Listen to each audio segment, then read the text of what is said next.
Hello বন্ধুরা, good morning. আমি Shubhra blog, একটা নতুন ব্লগ তোমাদের সামনে নিয়ে আসলাম। তো আজকে থাম্বনেইলের নাম দিয়েছি যে কি লোভ আর পারা যায় না। তো তোমরা শেষ পর্যন্ত ভিডিওটা দেখো, কেউ স্কিপ করো না। এত সুন্দর সকালে এই গরমের মধ্যে একটা ঠান্ডার আমেজ। এই দেখো, মাম দাঁড়িয়ে দাঁড়িয়ে নাকি বাইরে শোভা দেখছেন, এত সুন্দর আমেজ। এটা হচ্ছে কৃষ্ণচূড়া গাছ। এই কৃষ্ণচূড়া গাছটা আমাদের বারান্দা পর্যন্ত উঠে এসছে, বিরাট বড় হয়ে গেছে। এদিকে পিয়াসে রান্না আমি বসিয়ে দিয়েছি, তো হয়েও গেছে, ওকে খেতে দিয়ে দিয়েছি।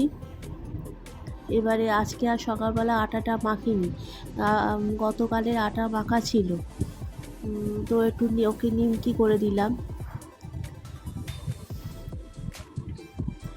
এমনি বসে থাকলে কিন্তু অত গরম লাগছে না, কিন্তু যখন কাজ করছি তখন কিন্তু ভালোই গরম লাগছে।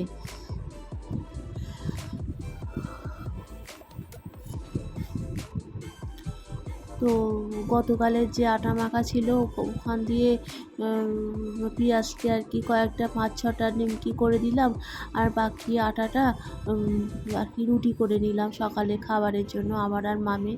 কেন বাবাই তো রুটি খাবে না, বাবাই বলেছেন যে আমি মুড়ি খাবো।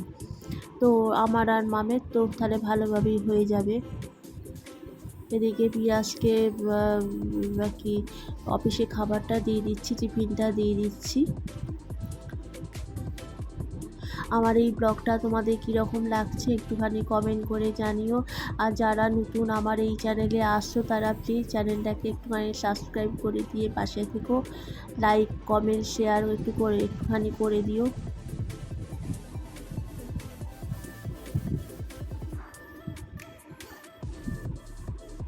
আর সকালবেলা যখন ঘুম থেকে উঠলাম, ওই ওঠার পর থেকে একটার পর পর কাজ, মানে মানে কাজ করে তুমি শেষ করতে পারবে না।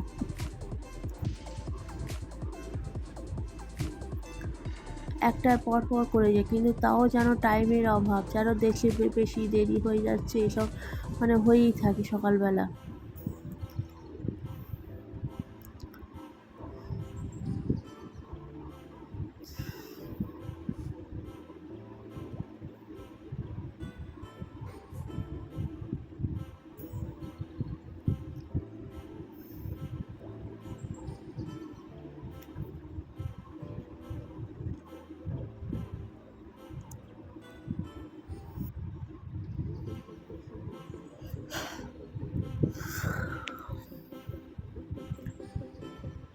এদিকে মানে বৃষ্টি শুরু হয়ে গেছে এখানে, সেই সময়টা মানে যে সময়টা পেঁয়াজ বেরোচ্ছে সেই সময়টা আর কি বৃষ্টি শুরু হয়ে গেছে। একটুখানি দাঁড়িয়ে আছে, বাইকে করে যাবে তো ওই জন্য দাঁড়িয়ে আছে। এদিকে দেখো বাবাইয়ের আমি মুড়ি ভাজছি, মুড়ি ভাজা হয়ে গেল।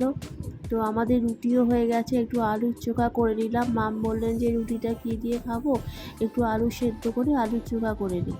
তো আলুটা সেদ্ধ করে চোখা করে নিলাম। তো খাওয়াও হয়ে গেছে। এদিকে যে টুকটাক যে বাসি কাজগুলো বাকি পড়েছিল সেগুলো আর কি সেরে ফেলছি তাড়াতাড়ি করে, অনেক বেলাও হয়ে গেছে। মানে ওরা মানে দেওর, ভাইটু আর হাজব্যান্ড দুজনে খেয়ে বেরোবে, মাম সাহায্য করেন, কিন্তু তাও মানে ওরা খেয়ে বেরোবে, তারপরে আমরা জল খাবার খাই, খেতে খেতেই মানে 10:30 11:30 বেজে যায়। তো দেখো ভাইটুর ঘরটা পরিষ্কার করে ফেললাম। এইদিকে এত কাঁচা হয়ে গেছে, কিন্তু কোথায় মেলবো ঠিক করতে পারছি না। টিপ টিপ করে কিন্তু বৃষ্টি পড়ছে। এদিকে চাদরটা দেখো গুটিয়ে রেখে দিয়েছি, মানে কোথায় মেলবো আমি কিছুই বুঝতে পারছি না। অতএব এ করে আমি দড়িতে মেলে দিলাম খানিকটা।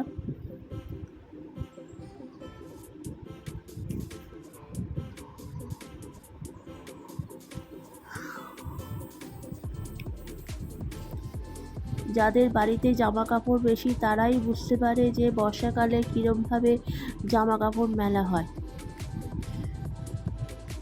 সেটা আমি খুব বুঝতে পারি। বর্ষাকালটা তো আমার খুব অসুবিধা হয়, শীতকালে গরমকালে কোনো অসুবিধা হয় না। শীতকালে তো আমি ছাদে চলে যাই, কেন জানলায় রোদ্দুর আসে না, ও যা রোদ্দুর আসে ও জামা কাপড় শুকায় না।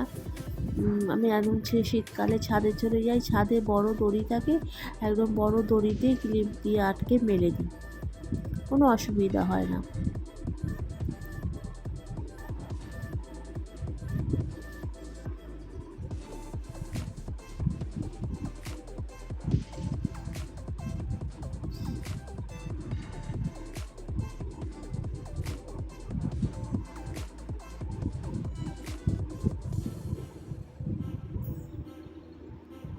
তো এদিকে পিঁয়াজকে যে সকালে যে ভাতটা করে দিয়েছিলাম সেই ভাতটা একটুখানি ছিল, মাম বললেন চ ডুব মেখে খেয়ে নি। মামি আর কি জিনিসটার নাম দিলে, বলে কি লোভ রে বাবা, দেখলি কি লোভ আমাদের সব। মানে ওইটুকুনি ভাত মাম তেল দিয়ে কাঁচা লঙ্কা দিয়ে নুন দিয়ে মাখলেন, মেখে দুজনে ভাগাভাগি করে আমরা খেলাম। আমি তো চামচ দিয়ে খেলাম, বাটি নিয়ে চামচ দিয়ে খেলাম। মাম বললেন চল, দেখলি কি লোভ আমাদের, দেখ। সেটাই আজকে থাম্বনেলের নাম দিলাম, যাতে তোমরা একটুখানি দেখো, কেউ ভিডিওটা স্কিপ করো না। এদিকে একটু রান্নাও বসে গেছে।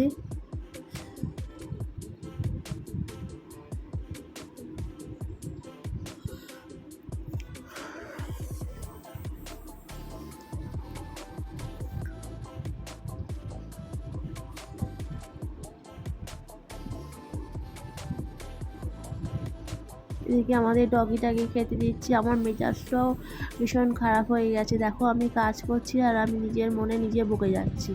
মেজাজটাও খারাপ, জানো তো, ওকে খেতে থাকলেও চট করে খেতে আসে না। আর সবসময় ভালো লাগে বলো? সংসারে কত কাজ পড়ে থাকে, ওকে দিয়ে না অনেক টাইম নষ্ট হয়, জানো তো। ওকে দিয়ে খাবার বসে, মানে ওর সামনে বসে রাখতে হয়। আর বর্ষাকালের ওয়েদার মানে একটা কাজ দুবার করে করতে হয়। এই জামা কাপড় মেললাম, আবার বৃষ্টি এলো, আবার জামা কাপড় তুলে ফেললাম, মানে একটা কাজ দুবার করে করতে হয়। এরকমভাবে আমার অনেক বেলা হয়ে যায়। তো আমি নিজের মনে কাজ করছি আর বকে যাচ্ছি, মা আবার ওদিক থেকে উঠে চলে এসছেন।